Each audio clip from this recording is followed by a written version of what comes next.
Ada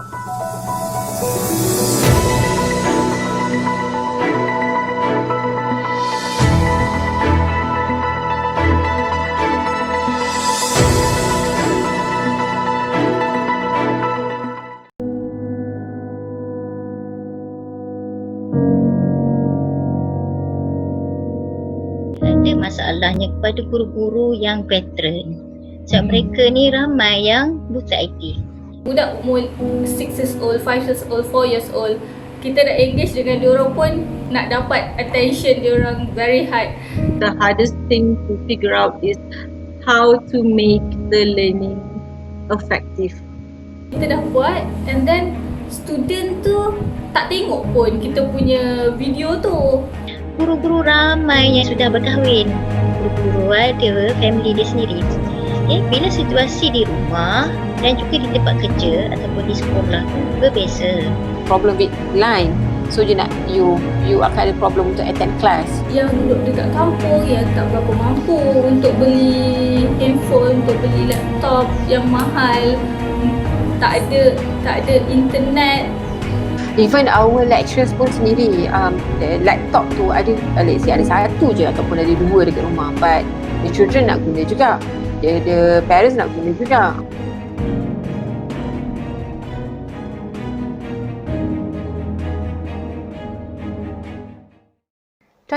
January 2020 marks the start of the coronavirus episode in Malaysia after confirming its first 3 cases. Now, we are all facing a global pandemic which lead to the enforcement of the Movement Control Order (MCO) that has affected various sectors including the education sector. Keempat ialah penutupan semua taska, sekolah kerajaan dan swasta, termasuklah sekolah harian, sekolah berasrama penuh, sekolah antarabangsa, pusat tahfiz dan lain-lain institusi pendidikan rendah, menengah dan pra-universiti. With the closure of the kindergartens, schools and the university during MCO, educators now face new challenges to make a seamless transition to online teaching. The silver lining in this COVID-19 crisis is that we are now more aware of how unprepared we are to go fully virtual on education. A study by the Ministry of Education in Malaysia showed that from 900,000 students, 36.9% do not own any electronic devices. This means that there are more than 300,000 students who do not have proper access to e-learning. 50% of this group are primary school students and the other of 50% are from rural areas. Only 6% of students own a personal computer, 5.7% owns a tablet, 9% owns a laptop and 56% own a smartphone. These are the data involving only just 900,000 students. Imagine if the study were to include 5.7 million students, which are the total number of students in Malaysia. Apart from owning an electronic device, internet access is another determinant on whether the online teaching and learning (PDP) method are viable. So, how do our educators conduct their classes online during MCO? This report will explore the challenges educators face to teach online and how they ensure e-learning is effective even in the wake of the COVID-19 outbreak. Recently, there have been many people expressing their thoughts about online learning on social media. We have interviewed a few students to ask them about what they think of online learning. Untuk jurusan aku ni lebih banyak kekurangan lah sebab subjek yang aku ambil lab, so kita kena buat eksperimen, kena tahulah apa yang kita buat tu. Sebabkan kita tak boleh datang ke makmal, bengkel apa semua, kita kena belajar melalui YouTube saja. So kita tak dapat pengalaman pegang mesin tu pegang projek tu, apa kita setting, apa kita dapat pengalaman tu lah. That you have additional housework or chores that you need to do. You have responsibilities, not just as a student but as part of your family members. It's really crucial to manage your time wisely. Kalau kita belajar melalui online dari rumah salah satu halangannya sebab kita duduk rumah kan, so terlampau selesa.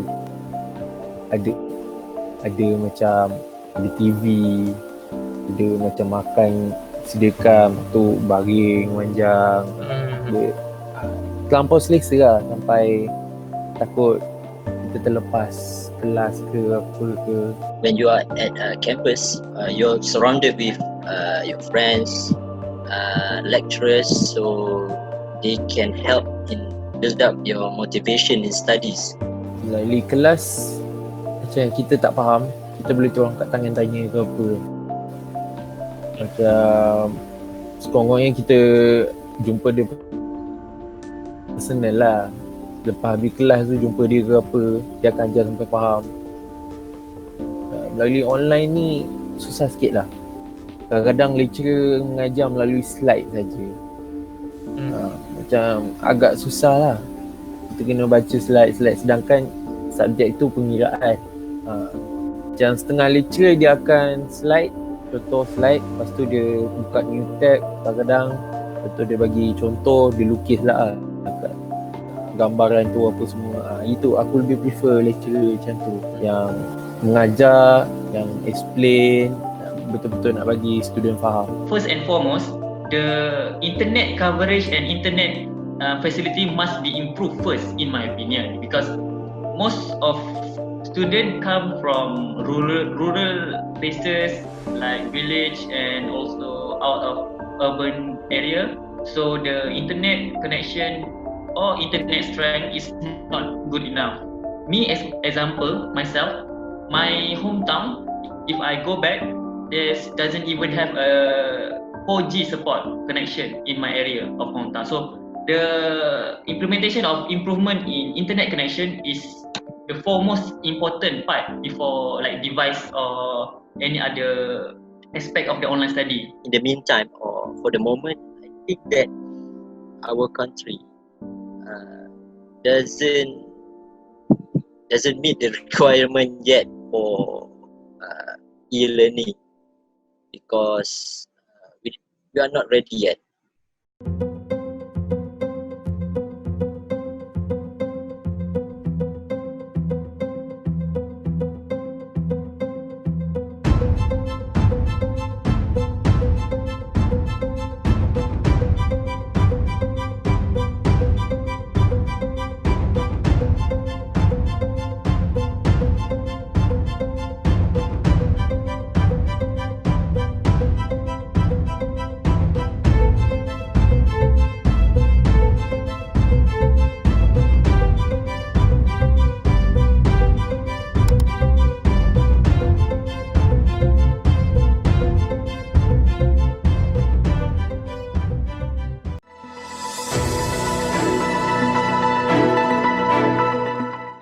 When it comes to online learning, there is not much attention or credit given to our teachers. Instead, some people lash out on social media saying that teachers are getting free money and not doing their job right. But maybe there's a reason why teachers are having a hard time. Unlike lecturers, kindergartens and primary school teachers depend mostly on physical interaction. So, how did our educators manage the crisis that they were not prepared for? Saya banyak juga tengok di IG, ramai yang komplain guru tidak ada buat apa-apa di rumah. Bukan semua. Ada guru yang memang ambil tanggungjawab tu. Ada guru dia bukan tak nak buat, tapi dia tak tahu nak buat sebab dia buta IT.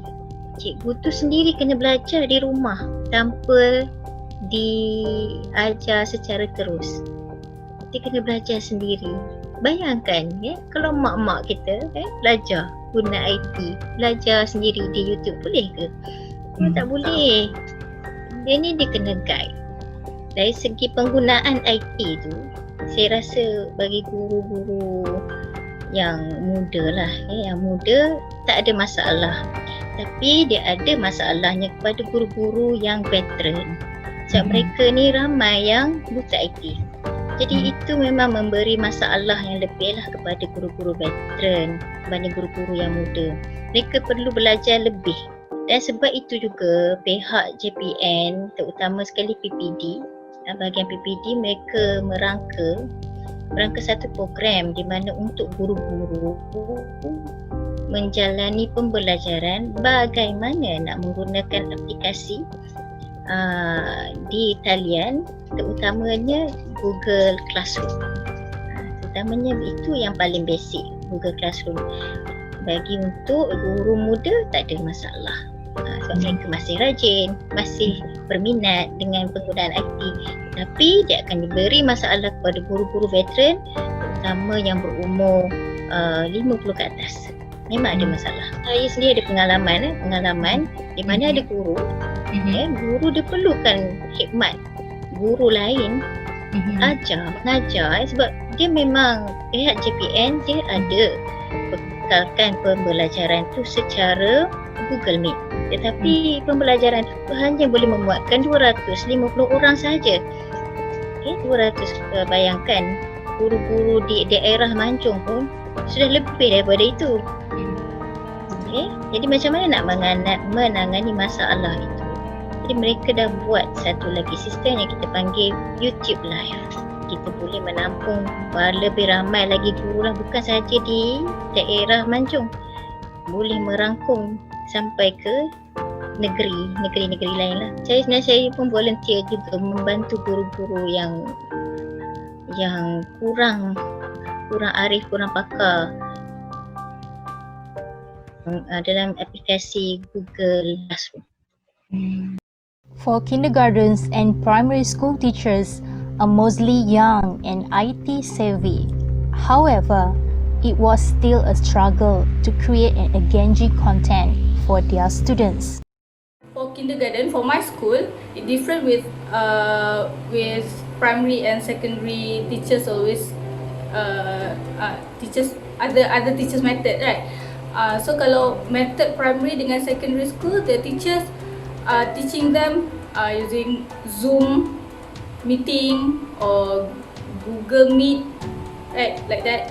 For my school, they just use Nuri portal, okay, e-learning portal. So everything macam dia punya dia punya homework or everything, semua kita akan bagi dalam e-learning portal. Each teacher must do teaching video for that subject. So they will upload the video into the portal. Lepas tu nanti so teacher akan bagi parents untuk diorang tengok and refer lah video tu untuk buat which book, which page, macam tu. Macam dekat dalam kelas. It's sometimes little bit hard lah.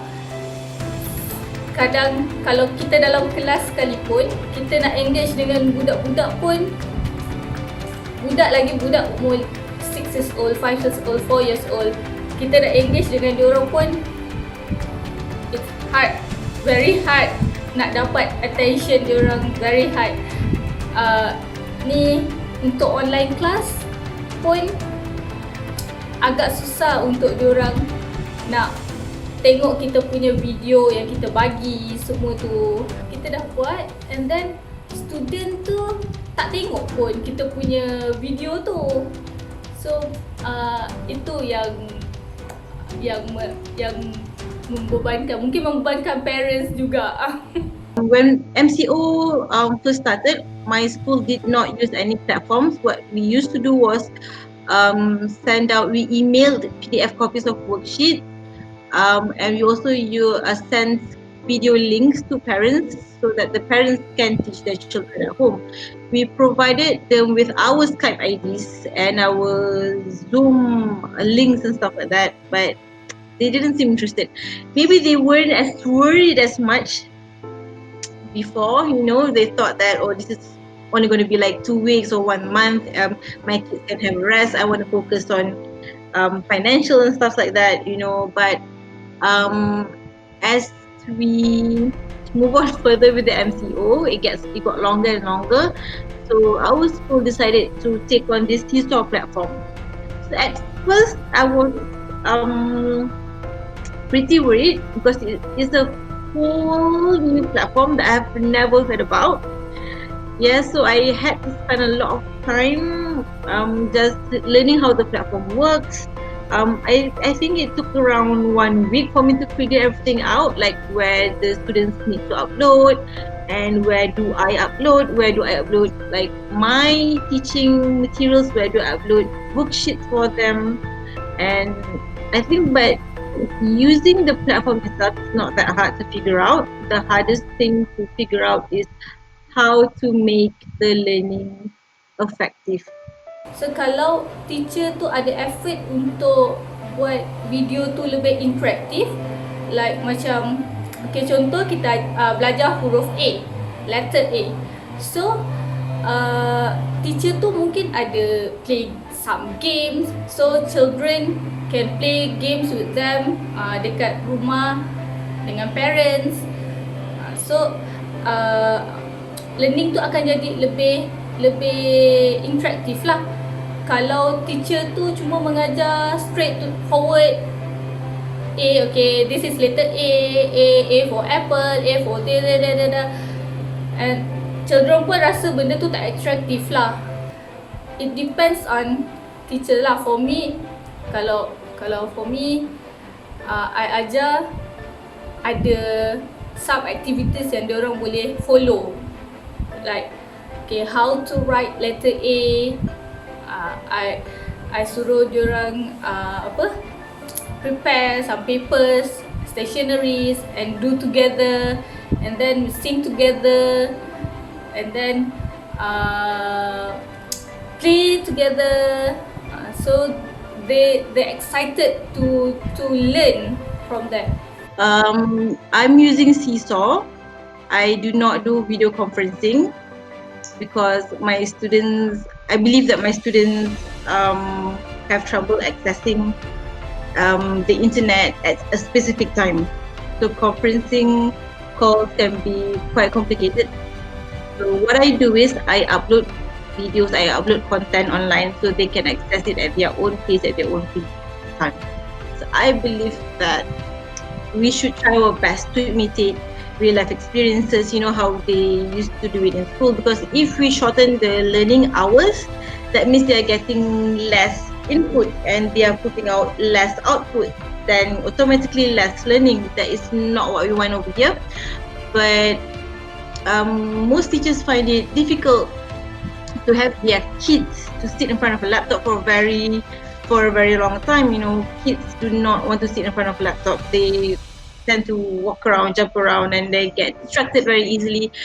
So as a teacher, I think that the best solution to this is that you provide activities for them to do off screen.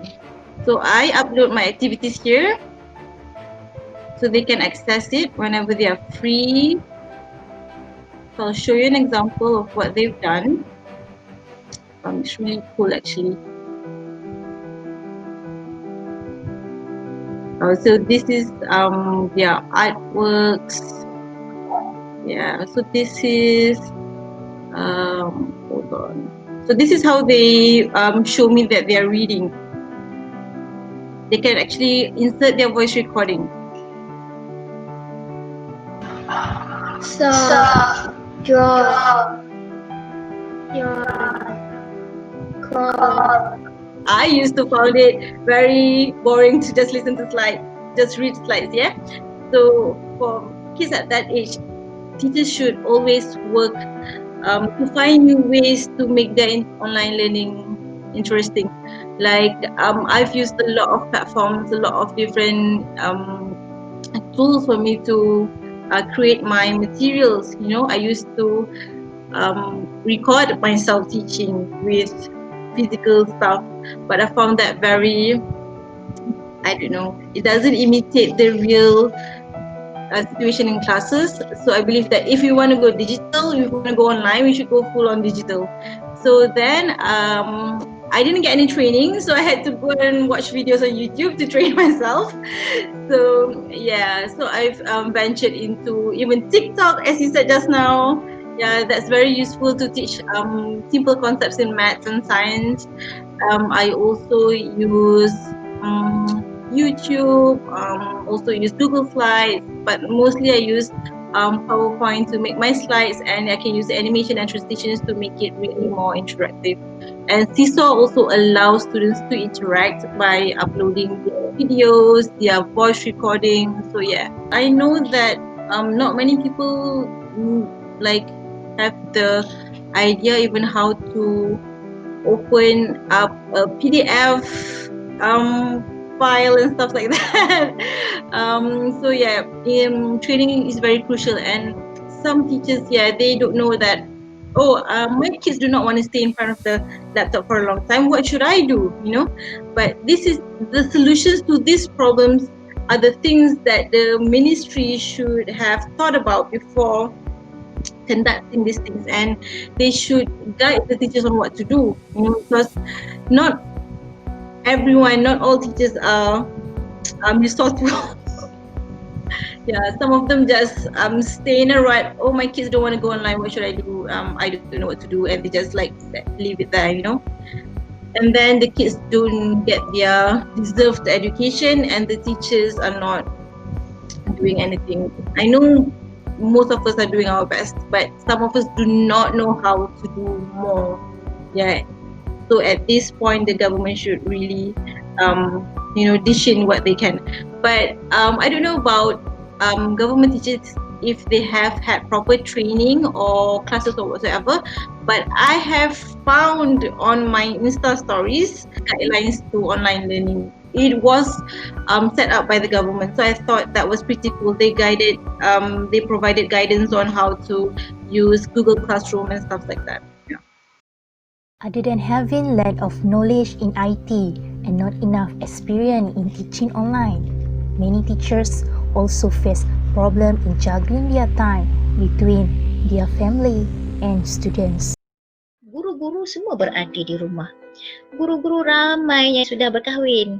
Guru-guru ada family dia sendiri. Okay, bila situasi di rumah dan juga di tempat kerja ataupun di sekolah tu berbeza. Okay, di sekolah kita akan bekerja, bahan kita semua dah ada di makmal. Okay, kita ada komputer di sana, kan, LCD. Jadi kita akan pasang terus. Kita tak akan fikir benda-benda yang lain di rumah. Bila kita ada di rumah, kita ada anak-anak, ya, kita ada anak-anak, okay. Jadi kita kena uruskan mereka dahulu. Kita kena dia akan jadi dua kali ganda. So kita akan sediakan dulu keperluan di rumah dahulu, ya. Tambah dalam keadaan COVID ni, kita tak boleh nak membeli makan di luar. Masa awal-awal tu, awal-awal PKP kan, kita tak boleh membeli makanan di luar. Kita perlu sediakan makanan kita sendiri. Kalau kita kalau kita perlukan juga, kita boleh buat secara online lah. Tapi kalau di tempat saya ni, sebab saya duduk di kawasan kampung, jadi Grab food ke fast food, delivery McDonald, KFC tu memang tak akan sampai, sebab di kawasan kampung. Okay, jadi walau macam mana pun saya kena memasak setiap kali meal, pagi, tengah hari, malam. Saya memang tak boleh nak membuat order makan di luar. Jadi masa dekat situ pun dah berapa banyak nak menyediakan makanan, kemudian dengan kelas, nak sediakan bahan, ya, dengan jaga ibu lagi di rumah, ya. Saya duduk bersama dengan ibu yang sudah tua. Kita perlu take care dia pula, kan. Jadi banyak kekangan. Bila di rumah tu lain. Kalau kita bekerja, Macam anak saya memang dah besar, okey, tak ada masalah. Okay, kita fikirkan guru-guru lain yang mempunyai anak-anak kecil. Bayangkan kalau ada anak-anak kecil di sekolah, okey, sebelum pergi sekolah kita akan hantar anak-anak ke nursery. Okey, jadi dah dia terurus di situ, makan minumnya di situ. Tapi untuk guru yang bila guru ada di rumah, dia perlu uruskan anak-anak yang kecil tu. Now, we are slowly seeing more teachers getting used to online teaching and adapting new ways to keep their students engaged so that the online lessons remain effective. But another important factor that teachers have to keep in mind is their students' mental well-being. Teachers not only have to change their teaching method but also be more accommodative towards their students as everyone is still adjusting to study at home. Sekarang ni kita tak ada like, it's not pilihan dah sebenarnya bila the government decide tu macam to do the e-learning, especially untuk KPT lah, untuk the KPM tu mungkin tiada option lain. But for the KPT tu itself, untuk IPT, I cakap on the IPTA lah, itu sahaja option kita untuk meneruskan dia PNP tu, pembelajaran dan pengajaran punya proses pengajaran dan pembelajaran tu. So ini je pilihan yang kita ada untuk meneruskan pembelajaran pengajaran tu. Kita tak boleh nak cakap kita sangat ready 100%, kita bersedia 100%, because tapi bila ada pilihan tu ini saja yang ada, so tak nak kita kena be ready dengan apa yang kita ada lah. Tapi sebenarnya bagi saya time ni lah kita nak explore dan betul-betul kita test sama ada e-learning ni sesuai ataupun tak sesuai. Say now kalau kita nak tegas juga, you kena ada face to face, you kena ada notes yang you print, dia akan jadi bosan juga. Sebab bila you mengajar ni, teaching ni, because of you kena adapt juga dengan humans and also new generation. So setiap tu you punya generasi lain. Sebab now you access cara you communicate pun you guna social media and also you can access email and everything semua. So saya rasa sebagai seorang pengajar, you have to adapt and also adopt benda tu. Not everyone prepared, not everyone ada nak set up office dekat rumah. Macam you all lah nak bila buat study table dekat rumah. So bila dekat rumah tu you exposed to certain environment yang lain kan, gangguan-gangguan. In terms of that lah, ada ramai je student madam dia macam bila nak balik campus, sebab dia rasa macam yelah bila you nak study kena dekat atas meja makan, lepas tu dia dengan family dia rasa not comfortable, dia suasana tu tak kondusif. So saya macam ya betul, faham benda tu, tapi maksudnya kita kena macam make a point lah macam mana. So even saya rasa it's not a student je, lecturers pun bila dekat rumah dah, cuma kita sebab suasana MCO, it's not macam normal day. Kalau normal day mungkin macam okay, the lecturers pun akan send of dia punya children tu dekat taska sekolah dan everything semua, ada timing dia. So everyone working, tak ada duduk kat satu ruang. Saya rasa lose motivations because of you stuck inside your room. you stuck inside dalam rumah tu. So dia jadi less the motivation because of you rasa bosan, you rasa the stress tu is there. Sebab saya rasa now dia macam at least dalam situation sekarang dia boleh keluar, so dia boleh ada macam this stress kat luar kan. Okay, sebelum ni memanglah the climax saya rasa yang the before raya tu, because of puasa, letih, macam tu. Tapi saya rasa most of yang rasa a bit stress tu adalah bila you have problem with line. So you akan ada problem untuk attend class. Maksud bukanlah attend, you nak participate dalam kelas tu. Itu yang menjadi, let's say you download lambat, you nak post something ke lambat. So itu yang menyebabkan stres.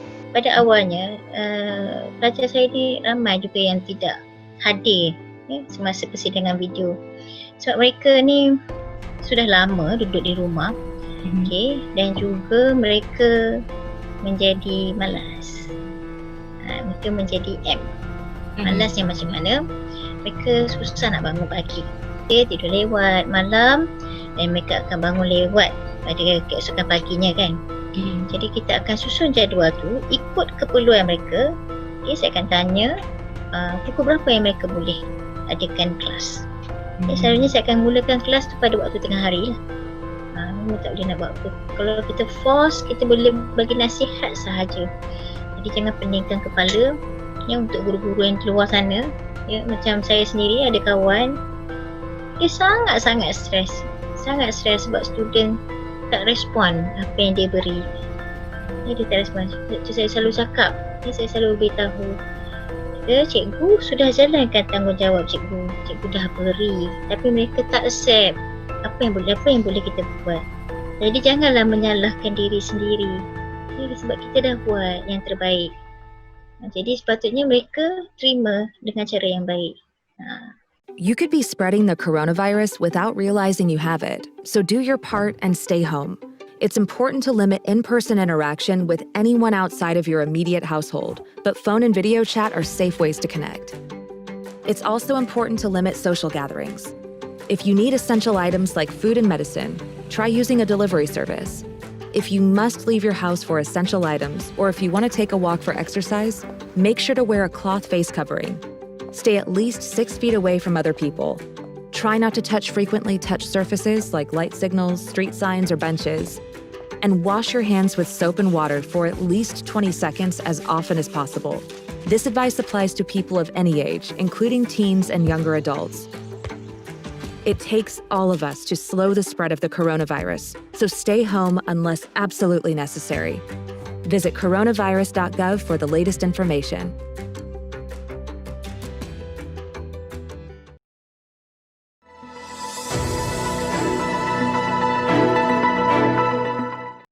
Since education has moved online, the dependency on the internet among students is stronger.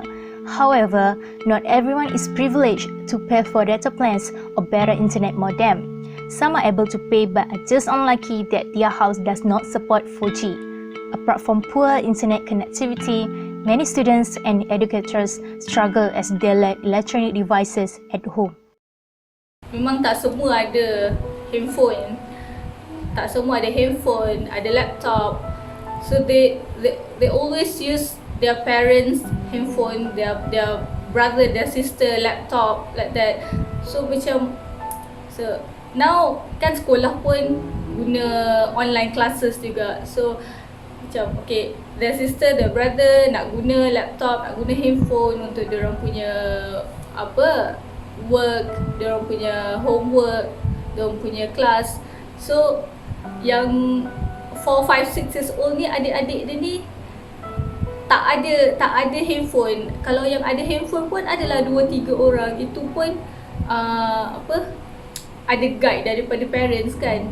So susah untuk buat kelas direct class macam tu, susah untuk buat bagi portal pun agak susah juga. So diorang kena tunggu, they must wait for their parents' handphone, their parents' time to give them handphone. Some of them only have one laptop and they have to take turns with their siblings or even their parents. So most of my students will complete their task after schooling hours, after their parents have finished their work, so then they can have access to the laptop. Even our lecturers pun sendiri, not all, macam let's say the laptop tu ada, let's say ada satu je ataupun ada 2 dekat rumah, but the children nak guna juga, the parents nak guna juga, so tak ada access to the laptop semua. Maknanya tak set up, kita pun not ready. Kalau kita macam set up and ready tu mungkin tak ada masalah lah. Ya, memang ada. Sebab bukan semua pelajar, semua student tu dari golongan yang kaya, dari golongan yang mampu. Ya. Jadi keperluan dari segi laptop, dari segi handphone, smartphone, itu memang ada. Yang berkemampuan tak ada masalah. Yang tidak berkemampuan memang ada masalah. Contoh, untuk pelajar saya, mereka ni tidak ada masalah sebenarnya dari segi laptop. Tapi sebab mereka semua mempunyai smartphone masing-masing. Kalau mereka tidak ada sekalipun, mereka akan meminjam daripada ibu bapa mereka. Dia akan meminjam daripada ibu bapa mereka. Yang menjadi masalah utamanya semasa kita buat secara online ni ialah data. Data jaringan internet dia memang ada failure. Ada kalanya dia punya jaringan tu laju, ada kalanya tidak. Itu bergantung kepada berapa yang mereka bayar. Sebab kita tak tahu, mungkin mereka perlu berjimat cermat dari segi penggunaan duit tu untuk membeli data. Daripada membeli data, baik mereka membeli makanan. Jadi kita kena faham, kalau mereka tidak dapat masuk, mereka akan beritahu dengan saya terlebih dahulu. Mereka akan beritahu dengan saya sebab tak boleh masuk, sebab kegagalan dari segi jaringan internet. Saya akan ambil take note lah. Jadi kita kena faham, kita kena fleksibel lah. Kita kena ambil tahu dari segi masalah tu. Jadi apa yang saya buat untuk pelajar-pelajar yang sebegini, saya akan hantar semuanya nota-nota tu dalam bentuk nota PDF ke dalam Google Classroom.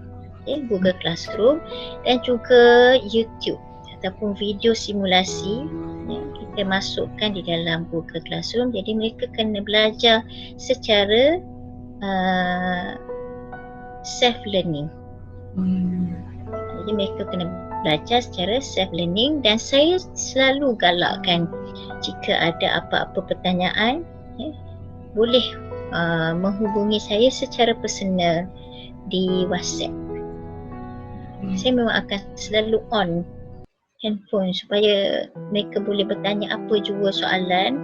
Sebab government menggalakkan online class, jadinya diorang kena bagi device, bagi apa-apalah yang membolehkan student-student luar bandar yang tak berkemampuan ni pun belajar. Kalau tak, student-student yang dekat bandar, dekat yang tempat internet laju, yang ada duit untuk beli handphone lain ke, laptop ke, so diorang je yang boleh belajar. So budak-budak yang duduk dekat kampung, yang tak berapa mampu untuk beli handphone, untuk beli laptop yang mahal, tak ada internet, so diorang tak boleh nak belajar, diorang tak boleh nak buat Google, tak boleh buat online class, semua tak boleh. So government must provide that. Sebab tidak semua tempat, it's not about yang outskirt, maknanya luar bandar saja. Yang actually dalam bandar pun ada macam macam kata like hole, ada hole kat situ, ada yang terlindung kan. So still problem. So actually masalah kita adalah capaian. Kalau ada masalah lain okey je, sebab sebenarnya tak ada masalah pun to access internet tu. Tapi kalau everyone tak ada masalah capaian internet and also the connection, saya rasa boleh explore lagi banyak platform.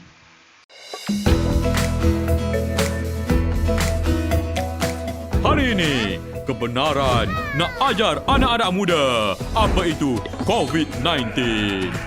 Dan kenapa kita tak boleh keluar berjalan-jalan. COVID-19 ni adalah virus yang boleh membuatkan kita sakit. Jahatnya dia. Antara tanda-tandanya ialah demam, sakit tekak, batuk dan susah bernafas. Walaupun belum cukup hujung bulan. Untuk elakkan dari terkena virus ni, kita kenalah selalu basuh tangan dengan sabun. Dan kita perlu elakkan dari pergi berjalan-jalan. Kalau kita keluar, nanti kita sakit. Lepas tu, kita akan jangkiti orang lain. Betul tu, wahai anak muda. Kebenaran tak suka menjangkiti dan disakiti. Bahayanya. Kita kena duduk rumah. Barulah virus ni tak dapat jangkiti kita. Dan yang lebih penting, dia tidak dapat merebak. Biar dia forever alone. Elakkan dari bertemu dengan COVID-19. Tak payah jalan-jalan. Jimat duit kebenaran.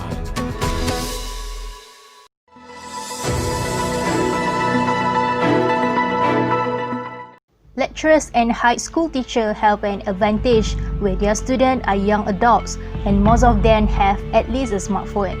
But for kindergarten and primary school teachers, they will need parents' help to conduct online classes.